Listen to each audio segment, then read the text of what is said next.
সূরা কাউসার পড়ে হাতের বৃদ্ধাঙ্গুলে ফু দিলে যে কেউ আপনার বাধ্য হয়ে যাবে।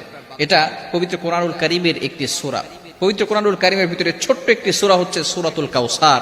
অনেক সময় আমাদের স্বামী আমাদের কথা শুনে না। অনেক সময় কিছু মায়েরা, কিছু বোনেরা আমাদেরকে ফোন দিয়ে থাকেন, হুজুর আমার স্বামী পরকীয়ায় লিপ্ত হয়েছে, আমার স্বামী বিভিন্ন মেয়েদের সাথে কথা বলে থাকে। অনেক সময় প্রবাসী ভাইরা আছেন, তারা বলেন আমার স্ত্রী আমার কথা শুনে না, আমার স্ত্রী আমার টাকা নিয়ে ফুর্তি করে অন্যদের ছেলেদের সাথে কথা বলে, কিন্তু সে আমার কোনো কথা শুনে না। এই বিভিন্নভাবে যদি তারা অন্যভাবে চলে যায়, তাহলে স্ত্রীকে বাধ্য করার জন্য অথবা স্বামীকে বাধ্য করার জন্য এই চমৎকার একটি আমল যদি আপনি করতে পারেন, আমি আপনাদেরকে জানিয়ে দিব এই নিয়মটা কিভাবে করবেন। আবার অনেক সময় সন্তান কথা শুনে না, অফিসের বস শুধু আপনার উপর অত্যাচার করে, জুলুম করে, নির্যাতন করে, যার কারণে আপনি কঠিন বিপদের ভিতরে পড়ে আছেন। যদি আপনি এই আমলটা করতে পারেন, অবশ্যই আল্লাহ তাআলার পক্ষ থেকে সুন্দর একটা ফলাফল আসবে। 21 দিন এই আমলটা করবেন।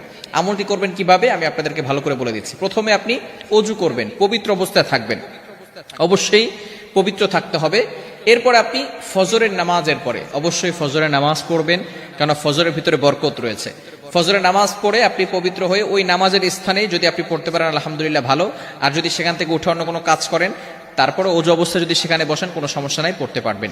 আপনি প্রথমে অজু করবেন, অজু অবস্থায় সেখানে বসবেন। বসার পরে একবার সূরা ফাতিহা পড়বেন, এরপরে 4 কুল পড়বেন, কুল ইয়া আইয়ুহাল কাফিরুন, কুল হুয়াল্লাহু আহাদ, কুল আউযু বিরাব্বিল ফালাক, কুল আউযু বিরাব্বিন নাস।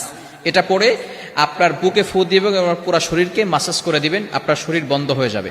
এরপরে আপনি 3 বার দুরূদ শরীফ পড়বেন। আমরা নামাজের ভিতরে যে দুরূদ শরীফ পড়ি, এই দুরূদ শরীফ 3 বার পড়তে হবে।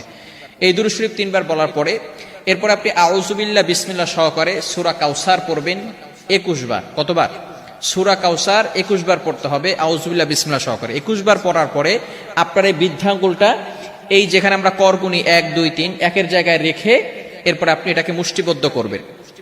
এরপরে আপনি সূরা কাউসার 21 বার পড়ার পরে সেখানে ফু দিবেন। ফু দেওয়ার পরে যাকে আপনি বাধ্য করতে চাচ্ছেন হালাল ভাবে, অবশ্যই হালাল ভাবে হতে হবে, হারাম ভাবে করলে কিন্তু হবে না, অবশ্যই হালাল হতে হবে। যাকে আপনি বাধ্য করতে চাচ্ছেন তার নাম 7 বার পড়বেন এবং তার পিতা